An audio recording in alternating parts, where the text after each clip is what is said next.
Ah, c'est intéressant comme question. Alors, la méthode répit, en quoi elle se différencie d'une séance chez un psy? Déjà, la méthode répit réunit un grand nombre de techniques qui sont des techniques énergétiques récentes, on va dire entre guillemets, hein, parce que c'est pas tout nouveau, mais enfin c'est quand même un peu plus récent que la psychologie traditionnelle. Et donc c'est un mélange de plusieurs outils qui sont des outils énergétiques et de la psychologie. Donc on va retrouver de la PNL, de l'auto-hypnose, qu'est-ce qu'on va retrouver, de la visualisation, du magnétisme, enfin on peut l'appeler comme on veut. On retrouve un travail avec les points d'acupression.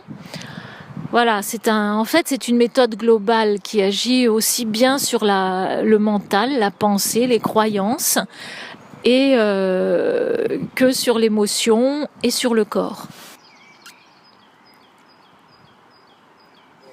Ah non, c'est pas du tout un remplacement. Euh, on peut avoir besoin d'une psychothérapie et utiliser en même temps la méthode répit. Au contraire, c'est pas du tout incompatible. Et la psychothérapie peut permettre en fait de déblayer le terrain avant de pouvoir régler les problèmes de façon rapide avec les techniques psycho-énergétiques. Donc moi j'avoue que j'aime beaucoup quand des personnes viennent me voir et qu'elles sont en thérapie ou qu'elles ont fait de la psychothérapie avant, parce qu'elles ont eu l'occasion pendant leur travail précédent d'aller chercher les points qui les bloquent dans leur vie. Et du coup, c'est un travail que j'aurais pas à faire avec elles.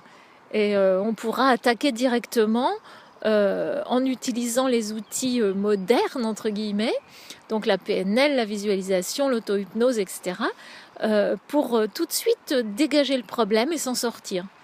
Donc c'est pas du tout incompatible et j'apprécie même quand les personnes ont fait une thérapie avant.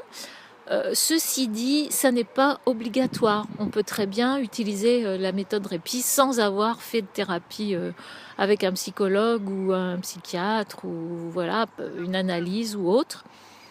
Et les résultats peuvent être tout à fait probants et rapides. Évidemment, ça dépend sur quoi on travaille.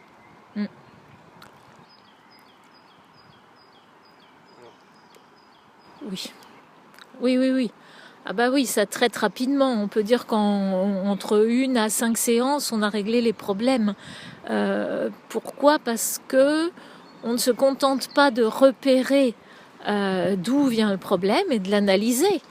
On utilise la méthode pour, pour vider l'émotion que le problème a généré. C'est-à-dire que souvent on a un traumatisme, on a quelque chose qui est bloqué, assez souvent dans le subconscient d'ailleurs. Donc le grand truc c'est d'aller voir effectivement ce que c'est que ce problème qui s'est passé, ce que c'est que ce traumatisme, mais ça ne suffit pas de le regarder, de le tourner dans tous les sens, c'est ce qu'on fait en psychothérapie en général, et ça a plutôt même tendance à renforcer le problème parfois. Là, on va directement éliminer le problème. Donc, bien sûr, c'est plus rapide. Oui, entre 1 et 5 séances, en général, les soucis sont résolus.